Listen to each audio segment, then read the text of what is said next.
Why does your stretch fabric start to roll? When this fabric was supplied to me, it came rolled like this on the edge. And what it is when you pull on your fabric either way, like that, you sort of get more rolls like that. When you cut your pattern out, what you'll get is a nice flat finish, but then when you stretch the fabric like this, you'll find it starts to roll. So when you cut your stretch fabric, waft your fabric and lay it flat on the table. Don't try and cut your pattern while it's laying on top of other things, and make sure you use a good sharp pair of scissors so that you get a nice cut. I like these scissors because they lay straight on the table like that, and I can just follow the pattern around very, very easily. The next thing you want to do when you cut your pattern out, cut it out so it's right sides together, so it's ready to sew. So you don't have to mess about with pulling pins out and trying to piece the pattern together, especially if you've accidentally rolled it. Okay, so now I've made that fabric roll. How do I unroll it ready to sew? Grab those pieces that I've curled up, and what we can do is just take the pin out for a moment, there. And we need to lay that fabric back ever so carefully so that it's nice and flat.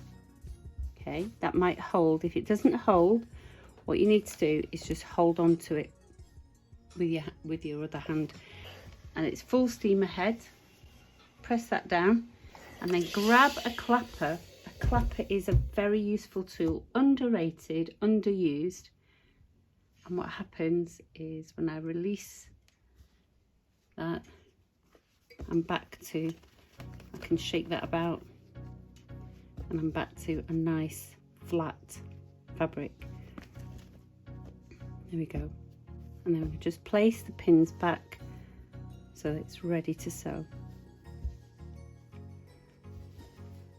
Let me show you with this one what happens if I don't use the clapper.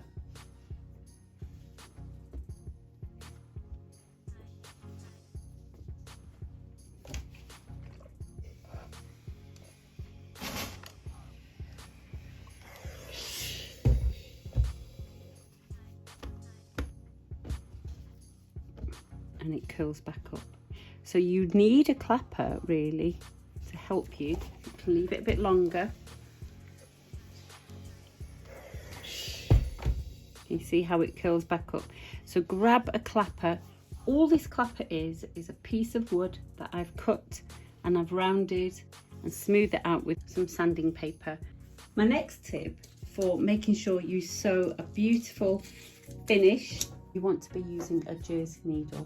Sometimes jersey needles are known as ballpoint needles, and you can see that on this packet.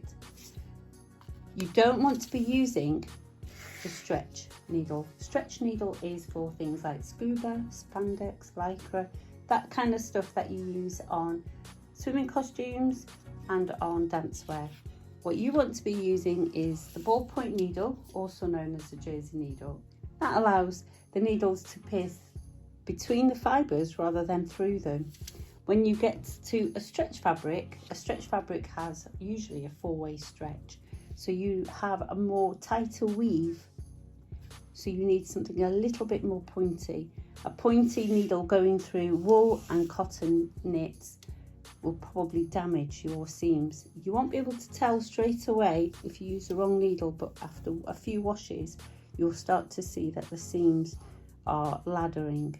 Your machine will probably offer the option of using a stretch stitch, and the stretch stitch looks like this.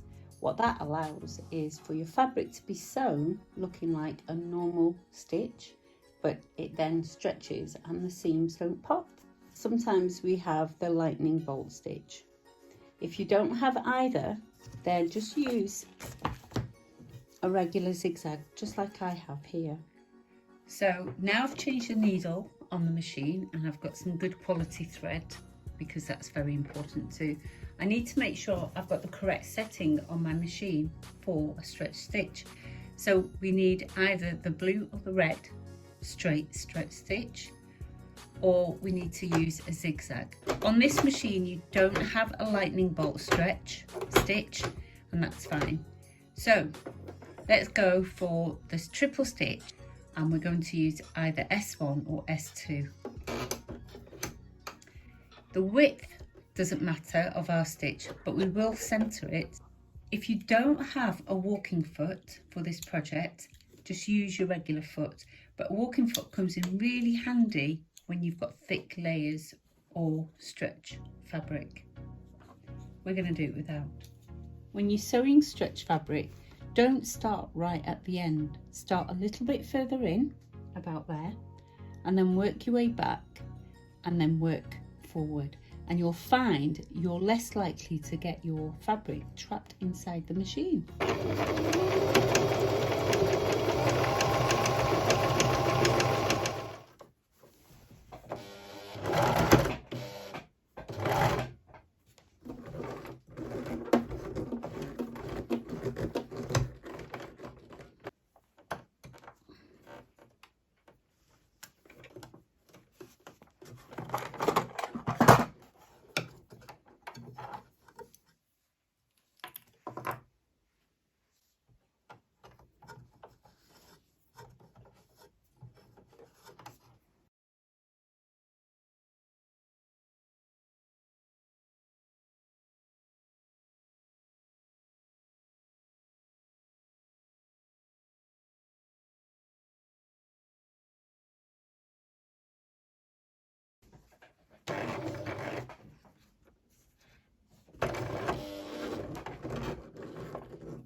Make sure you get the hook right to the top when you release the fabric, so that you don't pull on your stitches when you release this from the machine.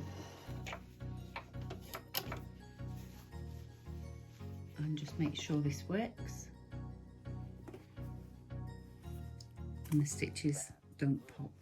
If you have a magnetic seam guide, use that to help you to get you to go around curves.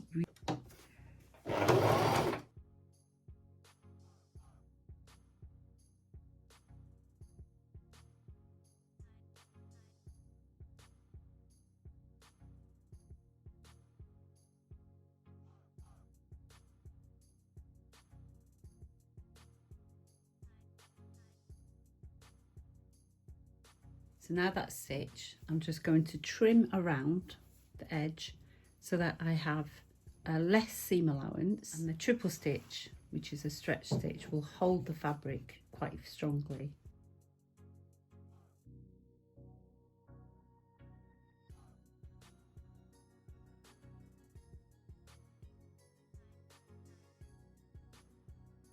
You don't need to lock stitches on a stretch stitch, so we're going to attach the band to the hat. Fold the band up in half, just open the seam up and just pin them together there, like that. Make sure it's nice and flat so there's no bulk there. I'm just going to place a pin in that just to hold it in place.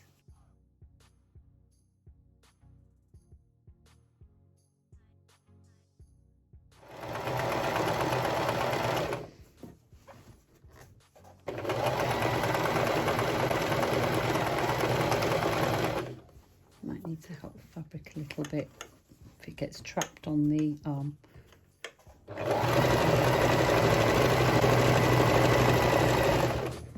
There you go.